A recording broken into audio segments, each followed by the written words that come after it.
Alright guys, so just to talk about my motorcycle class a minute. My wrists are sore. This wrist is hurting a little bit. It feels like it's a little swollen up.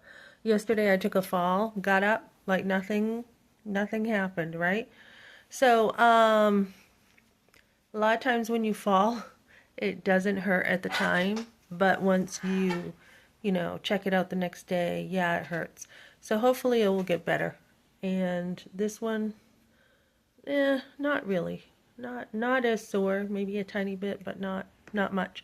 So this was funny at the motorcycle class. They had us draw a picture of a motorcycle, right? And duh, tons of motorcycles right in the motorcycle place, right? Right in front of us.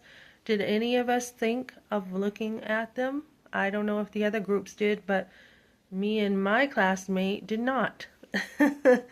And it's funny because when I was in high school, I took an engine repair class for lawnmowers, and I just leaned on the guys. That's pretty much how I passed that class.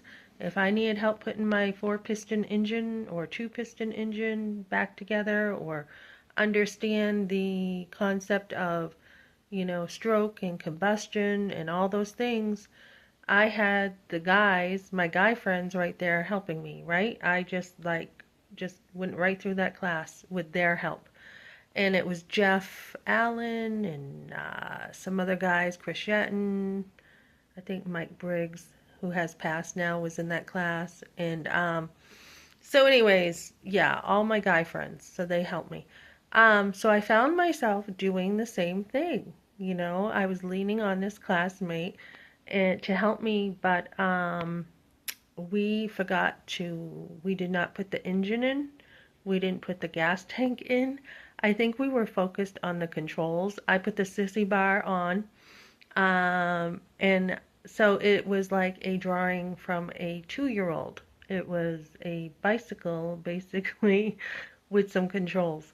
So it was awful. So the first time we did a timeline, I guess Harley's been around for ages. They did have AMF or some other company as part of their history for a time, some sports, place. So, yeah, it was interesting. And of course, when we're trying to put this timeline together, if we would have searched a little bit more, search, evaluate, execute is what they say on a motorcycle. If we would have looked around a little more at the poster on the wall, we would have had our timeline done better. So I said, are we being graded on this? And he's like, you're being graded once you walk in the door. So it was fun. It was fun. I really enjoyed that motorcycle class, the part that I was in, and then I went by yesterday and they were all outside still doing their class.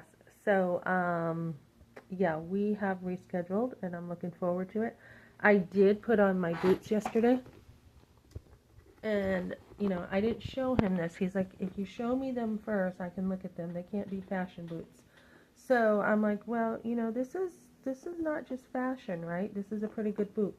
So they want the ankle support is what they want. So if you fall or get hurt, your ankle stays stable.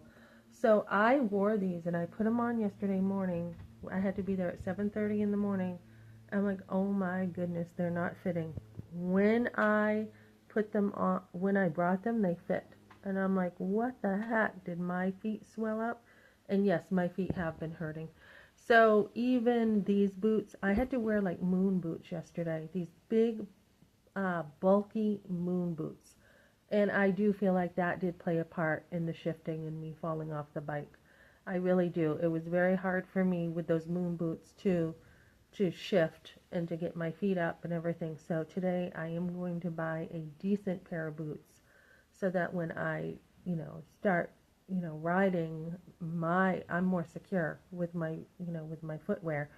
Also, he recommended jeans are not enough when you start off, and you're starting off slow maybe, but when you're riding, jeans are not enough. He said he's seen friends that he's had to help see their jeans shredded when they fall. Also, I have a hat helmet. It's not a full helmet they really recommend the full helmet because most of the injuries, he said, are in the chin area. And he said he had a friend riding with a hat helmet. No, it was him riding with a hat helmet when he started off 60, 80 miles an hour. A rock came up and just tore up his cheek. And so that is some advice coming from, it's his opinion. It is a reasonable opinion, and it is from his experience. I like how he grounded his opinion, that he has been driving for a long time, and so he really recommends that full mask. And I'm like, you know what? I tried it on, and I honestly feel kind of claustrophobic in it, and I feel like it does hinder my peripheral vision. And he's, and of course in the class they teach you that that's not true, but I feel that way, and maybe it's because I'm not used to something heavy on my head. But he's like, no, it goes way out. So if you do the thumb test, right, when do you see that other thing, right? He says it goes out, I think it goes past 90-degree angles, I think. So, anyways, he highly recommends that. They have the jackets with the armor in it. So if you fall, it's not just your regular clothing. I was not aware of all this, reflective clothing. He had on a pair of pants that looked like normal pants, and they were motorcycle pants. They were like the baggy pants that we used to be in style when I was growing up, but they have the armor inside. The gloves, he recommends having the gauntlets around your wrists, so those are protected. And now that my wrist hurts a little bit here, I think that's a good idea. So I will reinvest in clothing later on when I'm driving. I will reinvest, but for now, just enough to get me by will be fine. So, yeah, so I learned a lot yesterday, and it's something that I plan on, continuing to learn. And I probably will not, once I get a bike, and I will be renting bikes to see which one I like. That is the plan. But once I find the bikes I like and get a bike, I'll be practicing slowly in a parking lot probably for a while. And then once I get up to speed and stuff, then I will be in New Hampshire and I will be at Bike Week. So probably next year, next summer, I will be at Bike Week with a motorcycle. And if it takes me 3, 4, 5 times to fail a motorcycle class in order to get my motorcycle license, let it be. Safety is more important, that I do know what I'm doing when I do finally get my license. So that is the plan, that I will keep on trucking. If it's not this place that I feel I will get enough instruction, then it will be another place. But I will get my motorcycle license. That is a promise I made to myself. I have a couple promises in my life that I keep. One is I try to keep my word.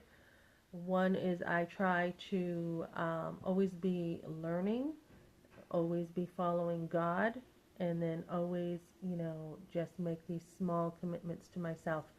Right now, the commitment is being at the gym twice a week at college, twice a week.